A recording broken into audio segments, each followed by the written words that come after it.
사실은 여기는 저한테 외국 같은 나라가 아닙니다. 석유랑 관련된 액티비티가 너무 많아요. 석유로 목욕탕. 네. 석유로 목욕탕 하는 시설들이 있어요. 이란 건축도 거기서 즐기실 수가 있고요.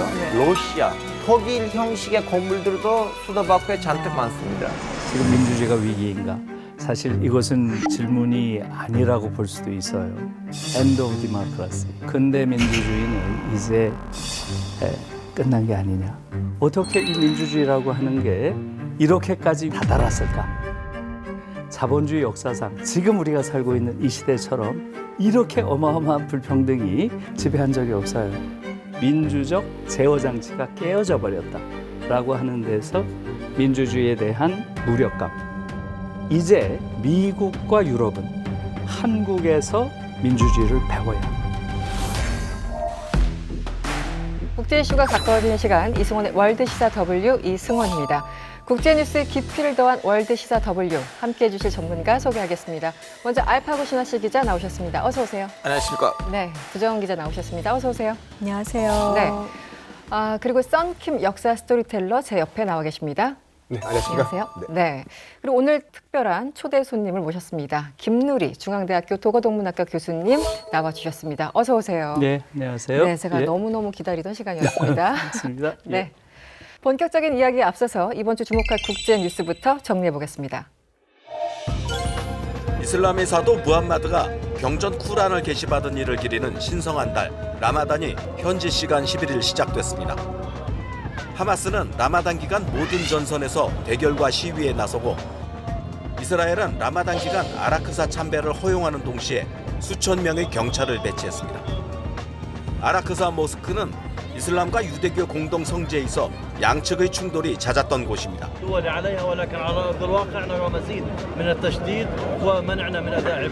They are wrong. The entrance of worshippers to the Temple Mount will be permitted in similar numbers to previous years. 현지 시간 10일 포르투갈 조기 총선에서 중도 우파 정당이 집권당인 중도 좌파 정당에 승리했습니다. 또 극우 포퓰리즘 정당이 지난 총선 때보다 3배 가까이 득표하는 돌풍을 일으키며 유럽 내 극우 세력 확산 분위기를 재확인시켰습니다. Chega pediu para se tornar na peça central do sistema político e alcançou esse resultado. 이번 총선에서 과반 의석을 획득한 당은 없기 때문에 제과장은 캐스팅 보트 역할을 하게 됐습니다. 그리스 의회가 사립대 허용 법안을 통과시켰습니다. 그리스는 헌법에 따라 초등학교부터 대학교까지 무상교육을 하고 있습니다. 그런데 올해 초 키리아코스 미초타키스 총리가 사립대를 허용하겠다고 밝혔습니다. 인재 유출을 막고 비능률성을 개선하겠다는 겁니다. 하지만 사립대 도입은 거센 반대에 부딪히고 있습니다. 야당과 학생들은 정부가 무상교육이라는 대원칙을 훼손하고 사실상 학위를 파는 장사를 하는 셈이라는 비판도 나옵니다. Είναι ένα νομοσχέδιο το οποίο σκοπός του είναι ακριβώς να πάει να προωθήσει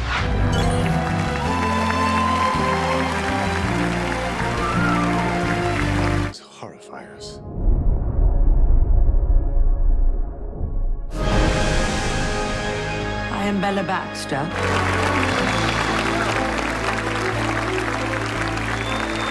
I'd like to thank my terrible childhood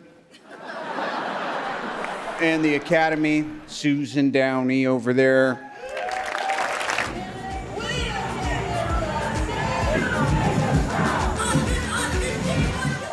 혹시 이 사진 보셨는지요? 뼈만 앙상한 10살 소년의 사진이 너무 가슴이 아픕니다.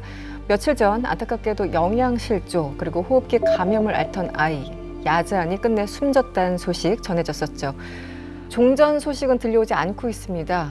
여러 국가의 중재 노력에도 불구하고 휴전은 지금 불발됐다는 안타까운 소식만 전해지고 있는데요. 알파고 기자는 저 사진을 혹시 보셨나요? 그래서 저는 그냥 스스로 그쪽 지역에서 태어났던 사람으로서 그냥 감사하다. 저도 그럴 수가 있었는데 운이 좋게 그렇게 안 됐다는 생각이 말고는 떠오르는 거 없어요. 안타깝게도. 네, 썬킴 씨는? 저거 전쟁 범죄예요. 그러니까 전쟁 범죄지만 처벌이 안 되는 역사적으로 봤을 때 저게 지금 민간인 고사작전이라고 하거든요. 티가 안 나요. 이게 내 손에 피를 안 묻히면서도 상대편에게 가장 피해를 줄 수 있는 것이 뭐냐면 한 도시를 봉쇄한 다음에 식량을 끊어버리는 거거든요. 그 뭐 대표적인 게 1871년에 이제 프로이센이 파리를 공격했을 때 파리를 1개월 동안 포위를 하면서 먹을 게 없다 보니까 파리 시민들이 쥐새끼까지 잡아먹거든요. 결국 항복을 해요. 그러니까 수많은 사람들이 굶어 죽음에도 불구하고 저런 식으로 나는 공격을 하지 않았다. 치사한 방법이에요, 저게요. 네. 지금 지구상에 아사라고 하는 건 사실상 사라졌습니다. 지금은 굶어 죽는 사람 없어요. 그런데 그때 시리아라든가 지금의 팔레스타인 가자 지구에서처럼 봉쇄 때문에 저것은 그냥 정치적인 사례라고 저는 생각을 하는데, 그러니까 이스라엘은 가자 지구에 기한은 없다라고 얘기를 했는데 유엔에서 얼마 전에 이것은 하마스와의 전쟁이 아니라 어린이들에 대한 전쟁이다 이렇게 얘기를 했었고, 또 가자지구 미디어 센터에서는 밀가루 학살, 굶겨서 죽이는 이렇게 얘기를 했더라고요. 그리고 지금은 세계 식량 계획에 식량 수송단 지금 하나가 2월 20일 이후 처음으로 일단 도착을 했다고 합니다. 북부의 가자시티에 도착을 했는데 25,000명분의 식량이라고 하니까 이거는 너무 모자라요. 그렇죠. 이 상태로는 너무너무 암담한 현실이고요. 뭐 사료용 곡물 먹고 있다, 땅 파서 물 구한다 이런 얘기 들려왔는데 결국은 지금 아이의 죽음, 이거 어떻게 이제 나중에 다 어떻게 갚으려고 하는 건가라는 생각이 들고, 이스라엘과 하마스의 휴전 협상은 계속 교착 상태입니다. 중재라고 했는 게 지금 카타르인데 카타르 외교부에서 아직 논의 중이지만 상황이 매우 복잡하다라고 말한 것까지 제가 이제 들었었고, 이스라엘이 당장 그 인도적 지원을 풀어주지 않는 다음에는 그 협상이야 뭐 그냥 이스라엘 마음에 달린 거고 사람들이 계속 죽어나갈까 봐 걱정인 거죠. 참 이렇게 말도 안 되는 장면과 일들이 21세기 현재 지구상에서 가자 지구에서 벌어지고 있다는 게 참 가슴 아픕니다. 여러분들은 어떻게 보고 계십니까?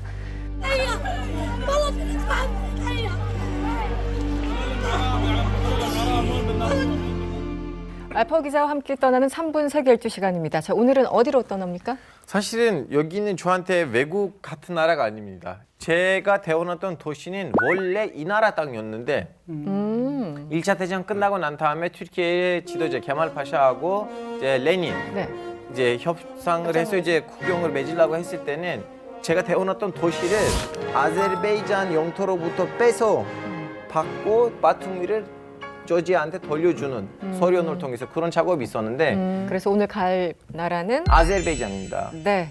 그러면 이제 아제르바이잔에 여행을 하시려면 제일 이제 모토가 뭐냐면 3대 종교를 보실 수가 있다. 3대 종교는 뭐냐면 이제 이슬람교, 이제 기독교, 그리고 유대교인데요. 사람들 잘 모르긴 하지만 예전 아제르바이잔이 있는 그 영토에서 1100년 전에는 유대교 국가가 있었어요.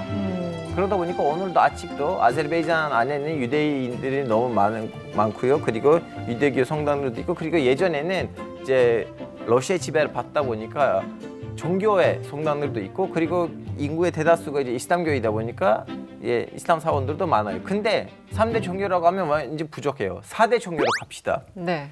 중동에 있는 최초의 유일신 종교는 조라스트교이거든요. 그래서 여기서 조라스트교 유적지들도 있고 아타지카이라고 해서 배화교 불을 섬기는 그런 데도 있어요. 그리고 사실 우리는 항상 뭐 이란 카페트다, 이란 카페트 최고야라고 하는데 아제르바이잔 사람들 그 말을 들으면 기분 나빠요. 그래요? 아니 이란 애들이 카페트 우리한테 배운 거 아니에요? 그래서 아제르바이잔 가보시면 거기 구시가지가 있는데 구시가지 안에는 다 여기저기가 카페트 가게인데 살 돈이 없으시더라도 일종의 야외 박물관처럼 생각하시고 거기 돌아다니셔도 인스타 감성 사진들을 많이 찍으실 수가 있고요. 네. 그리고 아제르바이잔이라고 하면 우리가 제일 먼저 생각하는 거 뭐예요? 제일 먼저 개발되고 사용되는 석유, 막구. 아니에요? 이럴 땐 좀 약간 맞아. 그러다 보니까 아제르바이잔에서 석유랑 관련된 액티비티가 너무 많아요. 제일 유명하고 외국인들한테 알려지는 거 뭐냐면 석유로 목욕탕. 그래서 아직도 가시면 석유로 목욕탕 하는 시설들이 있어요. 뭐 사진 찍는 것도 좋고 역사적인 답사하는 건 좋은데 음식. 근데 한국인들한테는 좀 약간 문제가 생길 수도 있어요. 왜냐하면 기름기가 좀 많아요. 튀르키예 음식 플러스 기름기라면 이거 아제르바이잔 음식인데. 오일리하군요. 네. 그리고 아제르바이잔도 튀르키예처럼 디저트 강국인데 또 거기 문제가 뭐냐면 튀르키예 디저트보다 훨씬 더 달아요. 대신 과일이 너무 맛있어요. 과일. 네, 아제르바이잔에서 나오는 살은 거의 망고예요. 그러니까 입에 넣으시면 이렇게 혀에서 좀 약간 녹여가거든요. 네네. 결론적으로 뭐냐면 아제르바이잔 진짜 말 그대로 동양하고 서양의 이제 결합이에요. 그 전형적인 이란 건축도 거기서 즐기실 수가 있고요. 네. 그리고 독일. 네. 2차 대전 때 잡혔던 독일 포로들을 스탈린 어디로 보냈냐면 밖으로 보내 노동자로 거기서 건물 좀 만들어라고. 그래서 독일 형식의 건물들도 수도바쿠에 잔뜩 많습니다.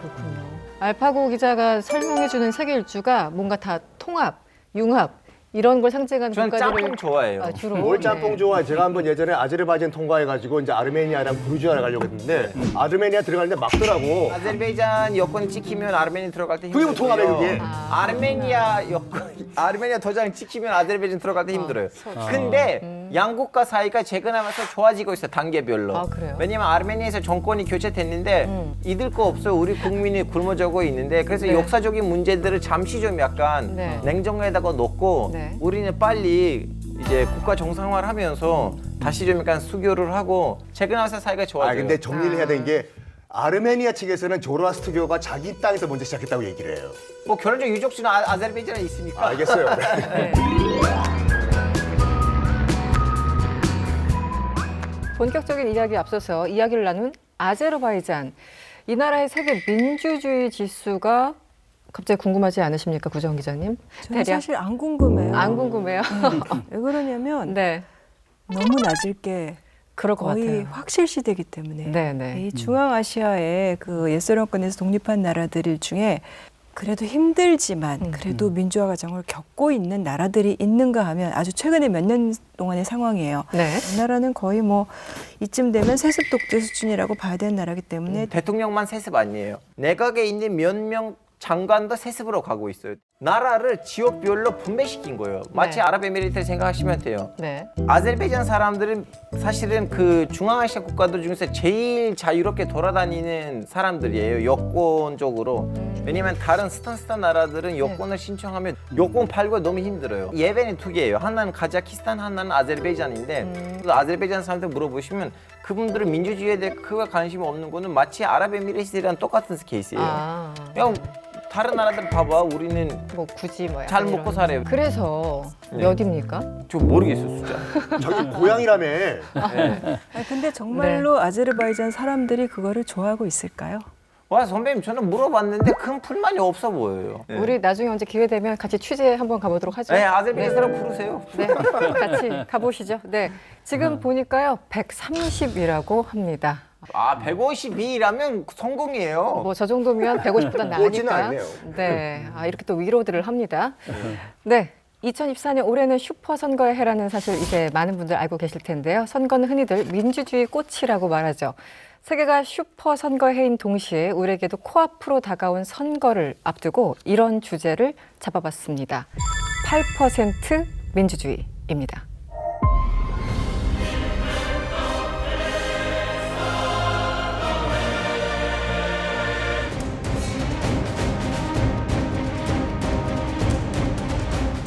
스리랑카에서 정콩고 민주공화국 경찰들이 진압 400여 명이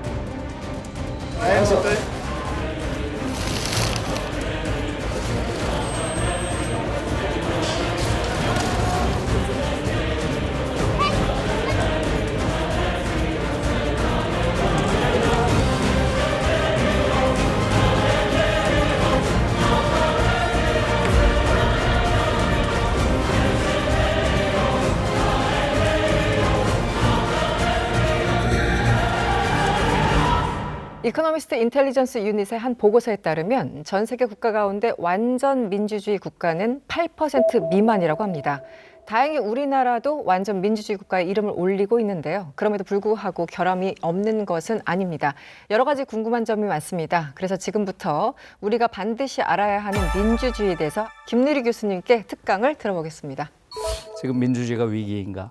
사실 이것은 질문이 아니라고 볼 수도 있어요.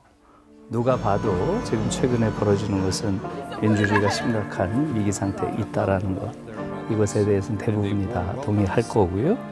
특히 몇 년 전부터 유럽에서는 민주주의의 종언이라는 말이 나온 지가 오래됐어요. End of democracy. 결국은 근대 민주주의는 이제 끝난 게 아니냐. 민주주의는 더 이상 하나의 역사적인 체제로서 이제는 정리할 때가 된 게 아니냐. 이런 이야기들이 특히 유럽에서 많이 나오기 시작했고요. 또 미국에서도 마찬가지죠. 뭐 말이 필요 없죠. 미국의 경우는 지난번에 트럼프 지지자들이 국회의사당을 습격을 해가지고 정말 상상할 수 없는 만행이 벌어졌고요. 거기에 대해서 아마 한국인들이 가장 충격을 받았을 거예요. 아, 미국의 민주주의가 우리의 모범이다. 이렇게 대부분 생각하고 있는데 보니까 뭐 이건 도저히 상상할 수 없는 그러한 상황이 벌어진 거고요. 그리고 지금 유럽의 경우는 다 아시는 바와 같이 극우주의 물결이 너무나 거세요. 헝가리의 오르반이라고, 그 다음에 이탈리아의 멜로니, 그 다음에 프랑스의 마린 르펜 등등. 네덜란드도 마찬가지고 스웨덴 같은 경우도 극우주의 물결이라는 게 굉장히 거셉니다. 사실은 서구민주주의 전체가 하나의 위기 상태에 있다 이렇게 볼 수 있는 거죠. 사실은 그 현상을 이야기하는 게 중요한 게 아니고요.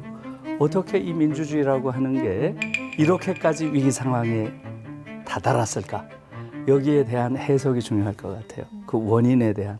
저는 대체로 한 3가지 원인이 있다고 봅니다. 첫 번째는 신자유주의 세계화죠.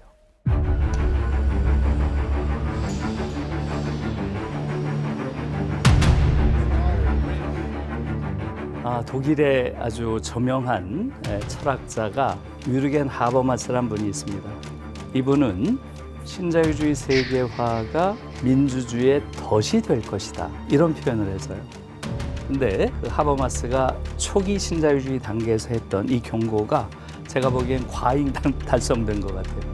덫 정도가 아니라 이건 완전히 함정이 돼서 민주주의가 그야말로 종언으로 이르게 되는 그러한 결정적 계기가 된 것 같아요. 지금 자본주의가 한 250년 지속됐지만 자본주의 역사상 지금 우리가 살고 있는 이 시대처럼 이렇게 어마어마한 불평등이 지배한 적이 없어요. 최근에 나온 마이클 샌델의 공정하다는 착각에 보면 미국 자본주의가 지금 미국 역사상 최악의 불평등 상태에 있는데 이렇게 얘기를 하고 있어요. 3명의 개인이 가지고 있는 부가 미국인 절반이 가지고 있는 부보다 많다. 그 3명이 누군지도 대충 알죠, 우리가. 알죠? 네. 그리고 최근에 나온 조사들을 보면 7명의 개인이 가지고 있는 부가 지구인 절반이 가지고 있는 부보다 많답니다. 상상할 수 있어요. 우선 이 자본주의와 민주주의의 관계가 굉장히 깊은 그런 역사적 과정의 관계가 있는 것인데요. 우리가 민족국가라는 말을 하잖아요. 네이션이라고 하는 건, 네이션. 우리가 민족이라는 말을 역사적 과정 안에 넣고 보면 오래된 게 아니에요. 대체로 1800년대 중반, 이때부터 민족이라는 개념이 사실상 정치 세계에 등장합니다. 에릭 홉스범이라고 하는 영국의 유명한 그 역사학자죠. 에릭 홉스범은 민족이란 말은 하나의 발명품이야. 그리고 가장 훌륭한 발명품이지. 민족이란 말이 발명된 시기는 열차가 발명된 시기와 거의 같아. 이게 대체로 1800년대 중반이에요. 그것이 그 이후의 세계를 작동시키는 중요한 이데올로기가 됐다는 거예요. 그 얘기가 뭘까요? 근데 교수님, 제가 그 말을 예전에 어디서 말했는데 예. 거기서 그 말을 들었던 다른 한국 교수분들 저보고 뭐라고 하는지 아세요? 예. 그거는 서양 사람들의 생각이지 우리 민족은 2000년 전부터는 하나의 민족이었습니다. 예, 아주 좋은 이야기예요. 네이션이란 말 자체가 그런 역사 과정의 하나의 그 만들어진 그러한 개념이라고 하는 것은 왜 그렇겠어요? 자본주의가 일정한 수준으로 발전을 하게 되면 결국은 자본주의의 기본 작동 원리가 뭐예요? 대량 생산, 대량 유통, 대량 소비. 대체로 1800년대 중반이 되면 대량 생산 체제는 갖추어지는데 이것이 대량 유통되고 소비되는 체제가 안 되는 거예요. 그러니까 자본주의가 일정 단계가 되면 이것을 유통시키고 소비시킬 거대한 시장, 이것이 없이는 자본주의 작동할 수가 없는 거죠. 그럼 이 시장을 어떻게 만들겠어요? 우선 언어가 동일하고 그 다음에 생각이 비슷한, 즉 언어와 문화가 유사한 자들, 그것을 중심으로 하나의 통일된 시장을 만들어내야 된다고 생각한 것이고 그것이 네이션이라는 개념을 만들어냈다. 지금 우리가 국가라고 하는 것, 민족이라고 하는 것, 이것이 대체로 자본주의 발전의 산물이다 하는 것인데 그런데 대체로 20세기 중반부터 서서히 자본주의의 발전은 그것보다 훨씬 더 높은 수준으로 이어졌고 이제는 네이션, 민족 국가를 이제 넘어서 세계 시장이라는 게 열리기 시작하는 거죠. 세계 시장이 열리려면 어떻게 해야 되겠어요? 결국은 민족을 넘어서는 그러니까 자본이 초민족적, 초국가적 자본으로 변신을 하는 거죠. 이게 이제 신자유주의 세계화를 가져왔다는 거죠. 여기서 갖는 문제가 뭐겠습니까? 민주주의와 관련해서는 결국 민주주의라고 하는 것은 국가 단위에서 이루어지는 거죠. 국가 단위에서 그 구성원들이 자유롭고 평등한 관계 속에서 정치 권력을 선택하고 통제하는 시스템이에요. 여기서 국가 단위라는 게 중요한 거예요. 그런데 신자유주의가 작동한 이후부터는 어떻게 돼요? 국가를 넘어서잖아요. 자본은 국가를 넘어서 초국가적으로 작동합니다. 활동합니다. 그렇게 되면은 어떤 문제가 생기겠어요? 경제 권력과 정치 권력의 우위가 바뀐다는 거예요. 다시 말하면 경제 권력이 정치 권력을 장악하는 정치 권력의 우위에 서는 이러한 관계가 된다는 것이고요. 우리가 정치 권력에 대해서는 주기적으로 그들을 통제하고 선택할 수 있는 권리가 있잖아요. 그러나 경제 권력은 어때요? 우리가 통제할 수 없는 그야말로 무정부주의적인 초국가적인 그러한 권력이 돼 있는데 국민이 그것을 통제할 방법이 없는 거예요. 그리고 어느 순간부터는 경제 권력이 정치 권력을 장악하고 그들을 지배하는데 이러한 관계가 돼버리니까 국민들에게서는 엄청난 무력감을 느낄 수밖에 없는 거죠. 그래서 실제로 국가 권력 전체를 통제할 수 있는 통제력을 잃었다고 하는 것, 이것을 국민들은 간접적으로 느끼죠. 말하자면 정치에 대한 무력감을 느끼는 거죠. 어떤 정당을 찍어도 바뀌지 않죠. 바뀌나요? 그러니까 민주주의라는 게 이게 무슨 의미가 있지? 정치의 효능감이라는 게 완전히 떨어지는 거죠. 그리고 또 다른 한편에서는 정치 혐오가 마치 더 세련된 정치적 취향인 것처럼 끊임없이 이야기가 되면서 스스로 정치 행위를 포기하는 이러한 행동들이 나오면서 민주주의가 전반적인 위기에 처하게 됐다는 거죠. 두 번째 중요한 민주주의의 위기를 가져온 것은 저는 미국 헤게모니의 붕괴라고 봐요. 미국 헤게모니가 지금 민주주의와 관련해서 제일 중요한 부분인데 지금 어떤가요? 핵하고 모니가 있지 헤게모니는 없어요. 예, 그래서 헤게모니가 뭐냐? 일반적으로 우리가 패권이라고 하잖아요. 네. 그런데 헤게모니의 원래 뜻은 동의에 의한 지배죠. 동의에 의한 지배. 그래서 헤게모니적 지배라고 하는 것은 굉장히 강력한 힘을 가지고 있어요. 그러니까 사실은 물리적 폭력으로 협박을 해서 지배하는 건 헤게모니적 지배가 아니죠. 미국이 특히 2차 세계대전 이후에 전 세계에 강력한 힘을 가지고 지배할 수 있었던 것은 헤게모니적 지배를 한 거죠. 자유세계를 지켜준다.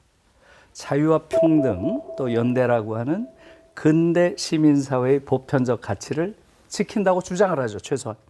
그러니까 거기에 동의를 해준 거죠. 동의했기 때문에 지금까지 지배를 제대로 해온 거죠. 이것이 흔들리기 시작한 거죠. 최초로 흔들린 것은 베트남 전쟁으로 흔들렸고요. 미국이 이게 무슨 자유세계를 지키는 줄 알았더니 사실은 제국주의 국가에 불과한 거 아니야? 이게 이제 베트남 전쟁으로 인해서 미국 헤게모니가 최초로 동요되기 시작하고 의심받기 시작한 거고요. 결정타는 사실은 조지 W. 부시, 아들 부시의 이라크 침공이죠. 이것이 결정타였고요. 그 이후에 미국 내에서는 헤게모니를 복원하려는 많은 노력이 있었죠. 그중에 가장 결정적인 노력이 흑인 대통령을 세우는 거였죠. 부분적으로 성공했죠. 오바마가 8년 동안 하면서 일정 정도 복원돼서. 또 하나는 헤게모니가 하나 무너질 때 새로운 헤게모니가 등장하는, 그러니까 하나의 기존의 헤게모니 무너졌는데 새로운 헤게모니 떠오르지 않는 상태, 일종의 공위기죠. 공위기, 인터레그눔이라고 하는, 그게 지금 오늘의 시대인 것 같고요. 세 번째로 또 하나 중요한 요인은 얄타 체제의 붕괴예요.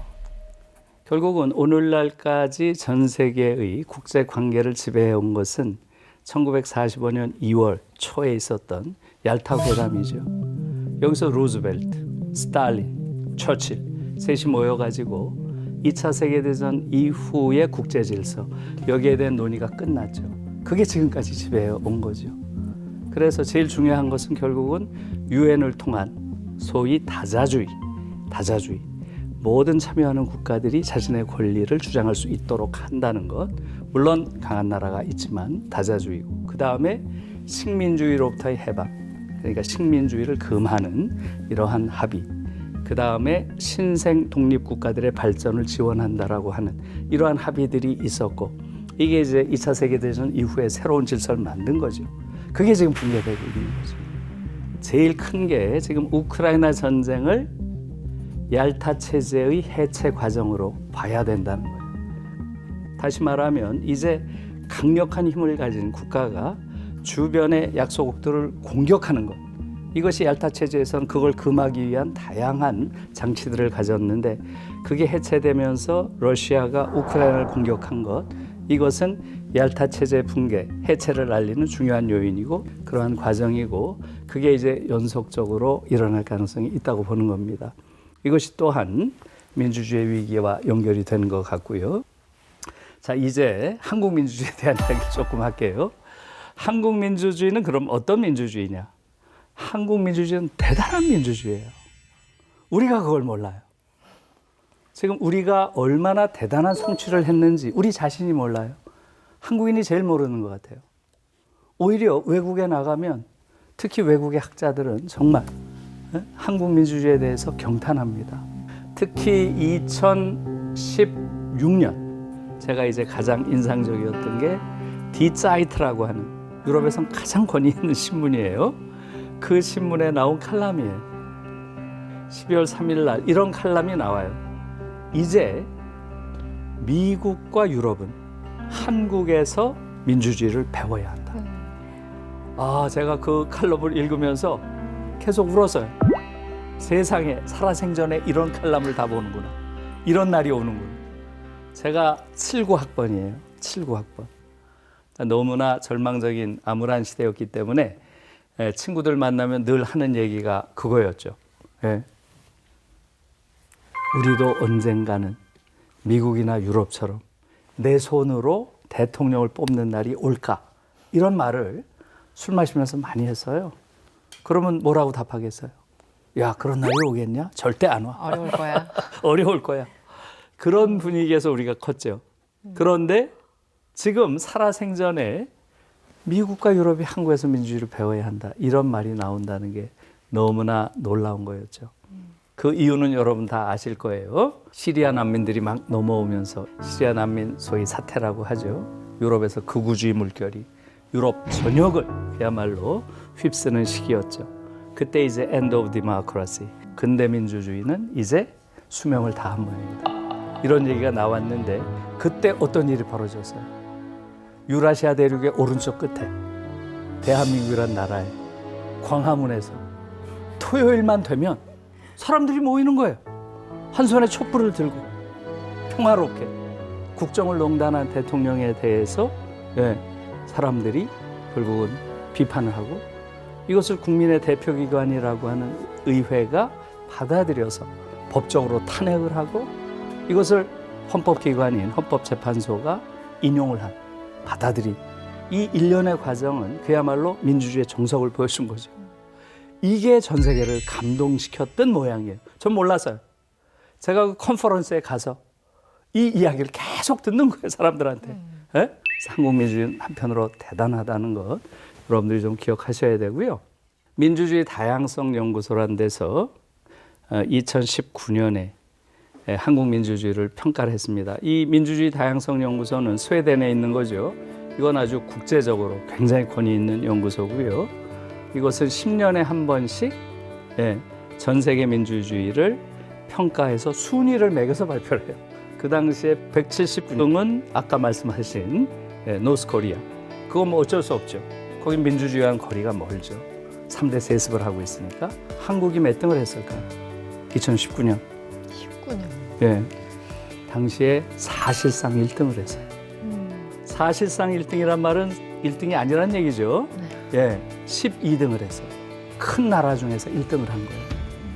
우리 앞에 있는 11개 나라가 어디겠어요? 다 인구가 몇백만도 안 되는 그렇죠. 맞아요. 작은 나라들. 여러분들이 금방 상상할 수 있잖아요. 핀란드, 노르웨이, 스웨덴, 스위스 이런 나라들이 있죠. 그런 게 11개 있어요. 500만 전후밖에 안 되는. 그리고 우리가 1등이에요. 정말 대단한 것이고요. 한국 민주주의가 전 세계적으로 이렇게 인정을 받고 있다는 거죠. 자, 그런데 현재 한국 민주주의는 어떻냐는 거죠. 지난주에 민주주의 다양성 연구소에서 디모크라시 리포트 2024 이게 나왔죠. 예, 중간에 나온 거예요. 5년에 또 한 번 나온 거죠. 거기서 한국이 몇 위가 됐나요? 예, 47위. 47위로 나왔고요. 그래서 지금 한국 민주주의는 분명 굉장히 위기에 처해 있는 게 분명하죠. 한국 민주주의가 구체적으로 어떤 위기에 있는지 이 이야기는 우리가 토론하면서 같이 좀 더 심도 있게 얘기했으면 좋겠습니다. 또 이제 끝나기 전에 한 가지 멘트 하나 하고 싶어요. 교수님의 성함이 누자 리자잖아요. 누리. 그거는 중동에서 있는 남자 이름이에요. 네, 그래요? 빛이 나는 남자. 왜냐면 누르 빛인데요. 아, 빛이 난다? 예, 그래서 누리하면 빛이 빛이에요? 나는 남자고 누리하면 빛이 나는 여자인데. 그리고 제가 졸업했던 대학원에서도 그런 말이 써 있었어요. 베릴루스 탁스메아. 예, 그렇죠. 네, 빛이 나의 진리 맞아요. 나의 진리는 빛이다. 나의 빛. 예, 오늘도 진리 많이 주셔서 감사했습니다. 고맙습니다. 네, 우리 김누리 교수로부터 세계가 민주주의를 어떻게 붕괴시켰는가 여기에 대해서 개괄적으로 설명을 들었습니다. 이제는 조금 더 본격적으로 조금 더 구체적으로 말씀을 나눠보도록 하겠습니다.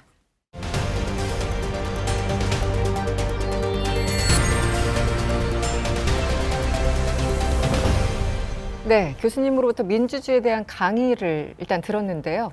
본격적으로 얘기하기 전에 구정원 기자님, 네. 그 민주주의 우리 이제 국가 순위, 뭐 언론의 자유부터 네, 많이 뭐 나오죠. 민주주의 순위 네. 항상 나오고 이 보고서도 참 여러 군데서 나옵니다. 이번 기회에 순서를 한번 순위 정리. 네, 순위 정리 좀 해주시죠. 제일 네. 많이 흔히 나오는 게 그 이코노미스트에서 하는 이제 그 산하기관에서 하는 게 민주주의 지수인데 이제 그게 그러면 어떻게 결정이 되느냐. 네네. 예를 들면 우리나라가 좋은 점수 나오면 막 좋아하다가 또 우리나라 또 나쁜 점수 나오면은 사람들이 막 밑에다 댓글로 이거 네. 외국에서 잘 모르고 하는 거다 하는데 네네.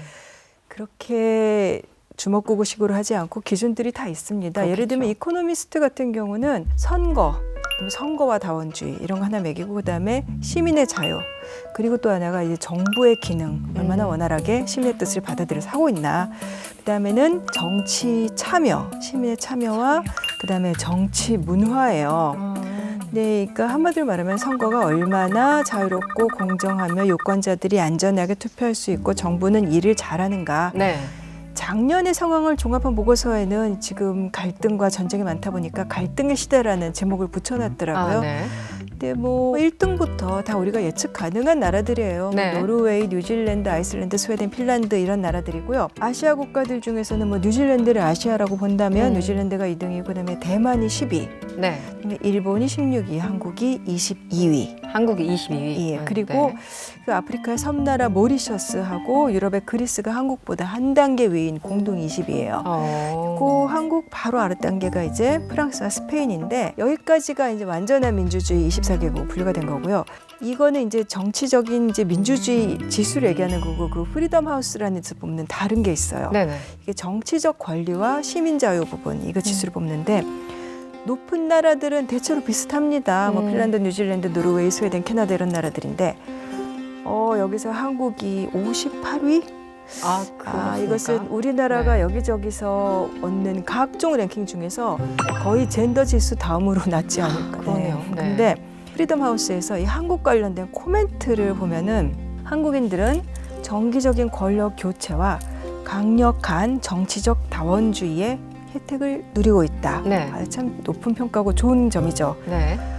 소수자 권리와 사회적인 통합에서는 좀 고군분투를 하고 있다. 네. 부패와 여성 혐오는 지속적인 문제이며 최근 몇 년 동안 계속해서 정부와 이제 기업 경영자들과 관련된 부패 스캔들이 끊이지 않는다.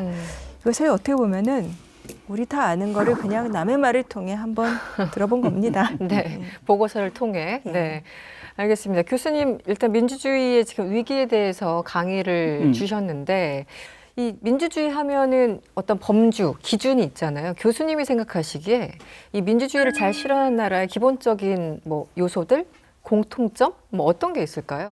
지금 독일 교육과 연관지어서 제가 네. 조금 말씀을 드릴게요. 대비를 해주시면 네. 좋을 것 같아요. 지금 독일은 놀라운 나라가 돼서요.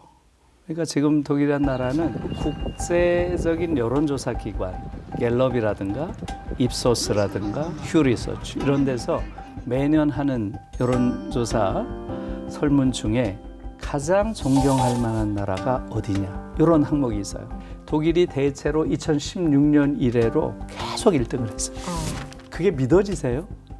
저는 그걸 보고 너무 믿어지지 않는 이야기죠. 지금 그 자라고 있는 독일 아이들의 아버지, 할아버지가 어떤 사람들이에요.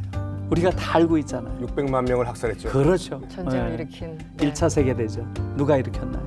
2차 세계대전 누가 일으켰나요? 홀로코스트, 유태인 학살 누가 했나요? 그런 인류에 대한 범죄죠. 그런 범죄를 저지른 게 누군가요? 그러니까 독일은 20세기 최악의 전범국이에요. 누가 보더라도. 그런 나라가 지금 21세기에 가장 존경받는 모범국이 된 거예요. 거기 전 주목해야 된다고 봐요. 어떻게 그게 가능하냐는 거죠. 거기에는 교육 개혁이 있었던 거예요. 네. 1970년. 이 교육 개혁을 통해 가지고 지금 자라는 독일 아이들을 길러낸 거예요. 얘들은 아버지, 할아버지 세대와는 완전히 다른 종류의 인간인 거예요. 그런데 그때 그럼 교육 개혁을 어떻게 했냐? 그 교육 개혁의 핵심 모토가 경쟁 교육은 야만이다예요. 경쟁 교육은 야만이다. 이게 테오도르 아도르노가 독일 교육에 대해서 한 이야기인데요. 경쟁 교육을 시키면 안 된다는 거예요. 경쟁 교육은 야만이다. 이걸 기본적인 모토로 했고 그 이후에 실제로 학교에서 일체 경쟁을 안 했어요. 등수도 없고 석차도 없어요. 학교 간의 경쟁도 없어요. 대학 입학 시험도 없어요. 아비투어.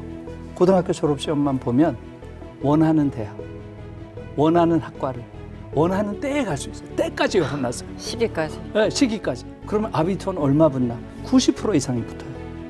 그러니까 대학 가고자 하는 아이들은 다 공부할 기회를 충분히 열어줘야 된다는 거예요. 그래서 경쟁할 필요가 없죠. 그걸 시작한 게 1970년이에요. 그럼 한번 생각해 보세요. 50년이 더 됐잖아, 지금. 50년 동안 경쟁을 안 시키면 어떤 인간이 될 것 같아요? 한번 상상을 해보세요. 스님 같은 사람들 나오겠죠.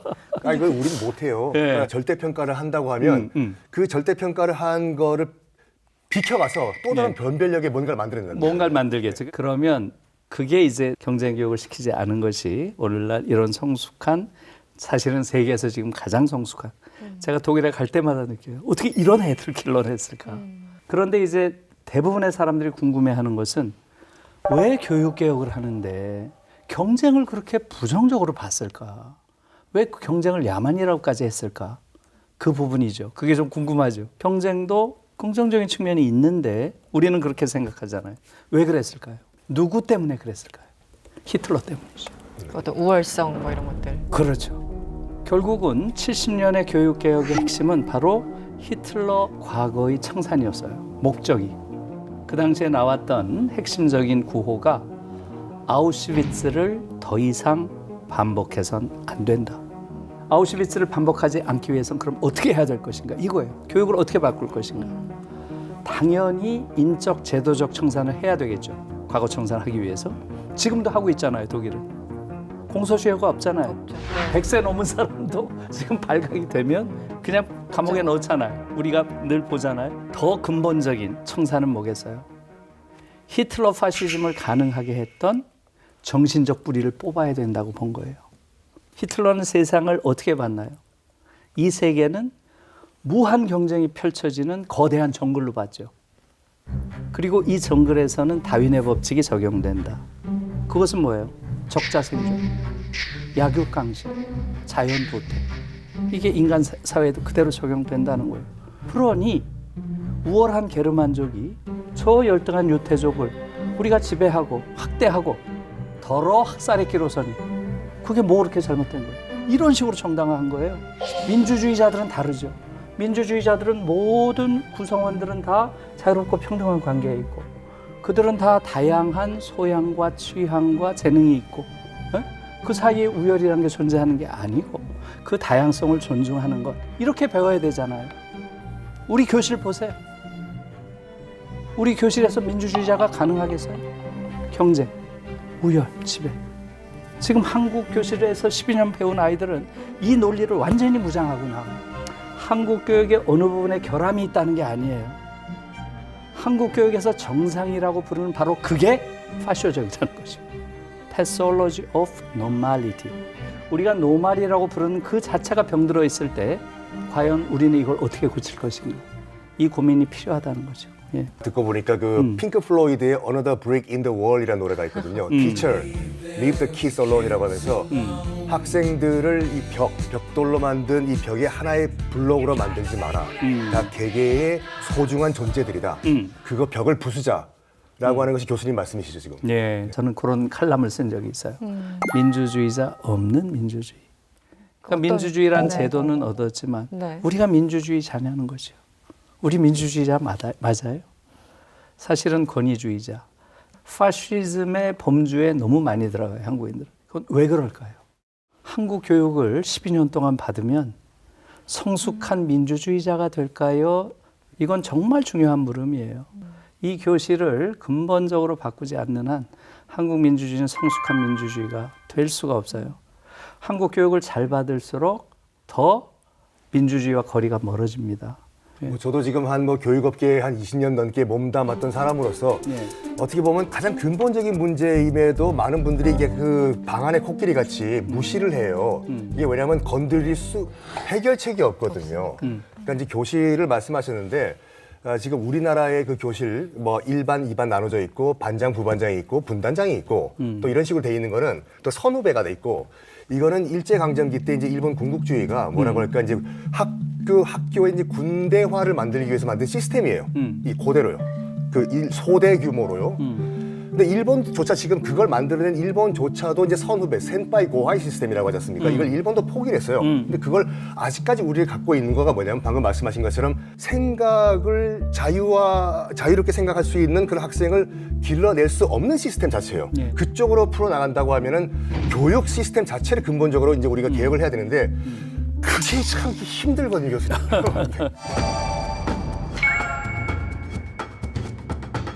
교수님 그 독일에서 우리는 이제 한국에서는 흔히들 일본은 과거사를 반성 안 했는데 독일은 저봐라 반성하지 않았나라고들 이야기를 해요. 그런데 독일도 처음부터 반성했던 건 아니었고 상당 기간 부정의 기간을 거쳤다가 한 세대가 지나가고 나서야 개혁을 한 건데 그렇게 해서 개혁을 한 다음에 지금은 존경받는 나라가 되었다라고 하지만 최근에 또 보이는 동향이 결코 낙관적이지 않잖아요. 어떻게 독일 사회의 어떤 다른 방향으로 가려고 하는 것들 이런 것들과 혹시 연관이 되어 있는 건 아닌가. 아까 70년 그 교육 개혁을 했다고 했잖아요. 그런데 실제로 독일은 69년까지 일본보다도 과거 청산이 더 안 된 나라예요. 사실은. 69년에 총리가 쿠르트 키징어라는 사람인데 나치 당원이었던 자예요. 지식인들이 엄청나게 비판했습니다. 그래서 68혁명이라고 하잖아요. 68혁명 때 독일은 가장 중요한 이슈가 과거 청산이었고요. 그때 이제 베아테 클라스펠트라고 하는 28 먹은 젊은 여기자가 그 쿠르트 키징어가 전당대회에 앉아 있는데 단상에 올라가서 뺨을 쳐요. 그게 완전히 독일 68의 상징이었어요. 그래서 젊은 세대가 늙은 나치의 뺨을 치다 이렇게 뽑았어요 당시에. 이게 이제 그 이후에 69년에 나온 빌리 브란트가 무릎을 꿇는 유태인 바르샤바 묘소에서 그것과 가장 상징적인 그 시대의 사진이었어요. 빌리 브란트가 무릎을 꿇어서 독일이 일어섰다 하는 기사가 당시에 굉장히 상징적인 것이었는데요. 그래서 제2의 건국이란 말이 70년부터 나와요. 브란트가 잡으면서. 그래서 완전히 새롭게 된 거고요. 그래서 그 이후에는 그런 새로운 교육을 했고 아이프데라는 현상을 어떻게 볼 것인가. 독일을 위한 대안. 먼저 이제 알아야 될 것은 독일은 유럽 전체에서 극우 정치 포텐셜이 가장 낮은 나라예요. 가장. 단 한 번도 의회 진출한 적이 없어요. 단 한 번도. 프랑스의 경우는 극좌와 극우가 대체로 15% 정도잖아요. 포텐셜이. 극좌도 세고 공산당, 프랑스 공산당, 극우, 국민전선도 세요. 15% 정도 돼요. 독일은 5%가 넘어야 들어가잖아요. 한 번도 넘은 적이 없어요. 그러니까 독일은 그야말로 청정의회예요. 청정의회. 네. 극우파가 없는. 그러다가 처음 들어간 거예요. 2017년에 처음. 이건 이제 시리아 난민 150만 받은 게 결정적인 거였겠죠. 그때 제가 보고 놀랐어요. 독일의 정치 토론을 하는데 그런 토론 내 처음 봤어요. 독일을 위한 대안, 극우정당. 그 사람 앉아 있어요. 그리고 4개 정당 대표들이 앉아서 토론해요. 투명인간 취급을 해요. 아무도 뭐 질문 안 하는 것뿐만 아니라 그냥 없는 존재야. 얘들은 우리 정치 여기에 들어와서는 안 된다고 하는 거예요. 한 10분 하다가 나가버렸어요, 이 사람. 나 그거 처음 봤어요, 독일에서. 그런 토론을 하는 게. 그 이후에 그 다음 선거에서 걔들이 많이 떨어졌어요. 한 3% 떨어졌고요. 요번에 확 올랐죠. 네네. 최근에 들어와서 확 올랐는데 동독 지역에서 주로 많이 올라요. 동독 지역에서. 그건 이제 상당 부분 좀 이해가 가는 거예요. 동독 지역은 여전히 좀 낙후돼 있는 데다가 여러 가지 사회적으로 자기들이 굉장히 불이익을 당하고 있다고 생각을 해요. 통일된 지 30년이 됐는데도. 제가 충격을 받은 건 작년에 헤센 선거에서 소독이에요. 헤센은 소독에서 상당히 진보적인데 거기서 거의 18%가 얻었어요. 그건 완전히 새로운 이야기예요. 그래서 제가 서너 달 전에 그 직전에 베를린 시장 했던 분이 한국에 오셨어요. 그분이랑 만나서 여러 가지 이야기를 하면서 그 얘기를 했어요. 내가 헤센주에서 일어난 현상은 이해할 수가 없다. 어떻게 소독에서 AfD가 18%, 19% 얻는 이걸 어떻게 봐야 되냐 했더니 이분은 우크라이나 전쟁이 컸다 그러더라고요.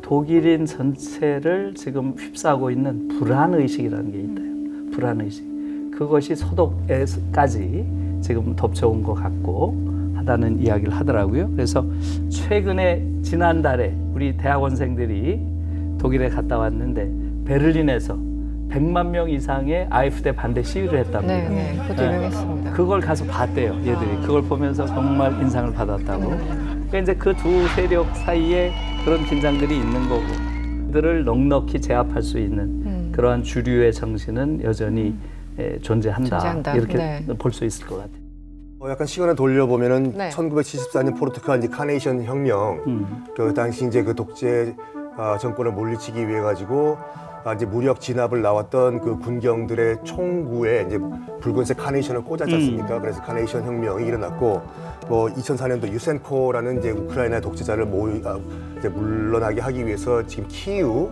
광장에서 하필이면 그때 다 오렌지색을 입고 있었어요. 그래서 오렌지 혁명이라고 하지 않습니까? 저는 이게 중요한 것 같아요. 그러니까 지금 2001년도부터 이제 미얀마의 민주화 운동이라기보다는 생존 투쟁이라고 봐요. 일단 우리가 살아야 되니까. 근데 지금 어느 순간 미얀마가 잊혀졌어요. 아직도 아닌지. 그리고 그 우크라이나의 그런 참상도 하도 듣다 보니까 그러려냐고 또 외신에서 그게 다뤄지면 또 채널 돌아가요. 솔직히 말해서 우리가 우크라이나에 갈 수 있는 것도 아니고 미얀마에 갈 수 있는 것도 아니고 국제사회 시민이 할 수 있는 건 뭐냐면 최소한이라도 관심을 좀 가져줘야지 문제 해결에 좀 도움이 되지 않을까 저는 생각을 해요. 네.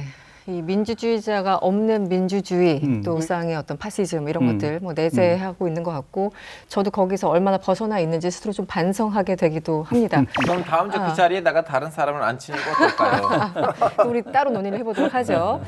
네, 그래서 뭐 아마 교육 문제에 대해서 가장 많이 언급을 교수님께서 해오셨던 것 같은데, 지금 우리가 민주주의 교육 혹은 민주주의적인 시민이 되기 위해서 좀 가장 노력해야 되는 점.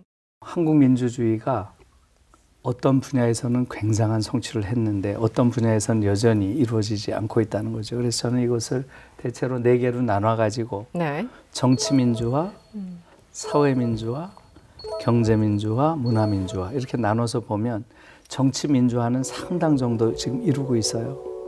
그런데 사회민주화가 돼 있는가? 거의 이루어지지 않고 있어요. 사회민주화는 뭐겠어요? 개별 사회 조직 내에서 구성원의 의사에 따라서 그 조직이 운영되는가 하는 거죠. 전혀 그렇지가 않은 거거든요. 경제민주화 전혀 이루어지지 않죠. 독일에서는 우리가 아는 대부분의 기업들은 이사회에서 노조 대표, 노동자 대표가 50%, 주주 대표가 50% 들어가서 모든 결정을 해요. 50대 50이에요. 그게 경제 민주화예요. 한국으로서는 아직 뭐 너무나 먼 이야기고요. 문화 민주화 돼 있습니까? 너무나 권위주의적인 사회죠. 그래서 지금 한국에선 거의 유일하게 민주화가 이루어진 영역은 정치 영역에 불과하다. 그래서 한국 사회를 지배하는 기득권들 입장에서 보면 그들의 기득권을 빼앗긴 유일한 영역이 정치 영역이에요. 그렇기 때문에 이들은 끊임없이 정치 영역을 악마화합니다. 정치 혐오가 마치 더 세련된 정치적 취향인 것처럼 끊임없이 이야기를 합니다. 그래서 우리가 결국은 한국 사회를 총체적으로 민주화하기 위해서는 정치 영역을 통해서 사회 민주화, 또 경제 민주화, 문화 민주화를 이루어야 된다 이렇게 생각하고 있습니다. 네. 국호의 민주, 즉 데모크라시가 들어가는 나라는 대한민국, 북한, 콩고 민주공화국, 알제리, 스리랑카, 라오스, 에티오피아, 동티모르, 네팔 등이 있습니다. 과연 민주라는 단어가 가진 진정한 의미가 무엇인지 다시 생각해 보게 되는 시간이었습니다. 이승원의 월드시대 W, 저희가 준비한 내용은 여기까지입니다. 다음 주 이 시간에 다시 찾아뵙겠습니다. 시청해 주신 여러분 고맙습니다.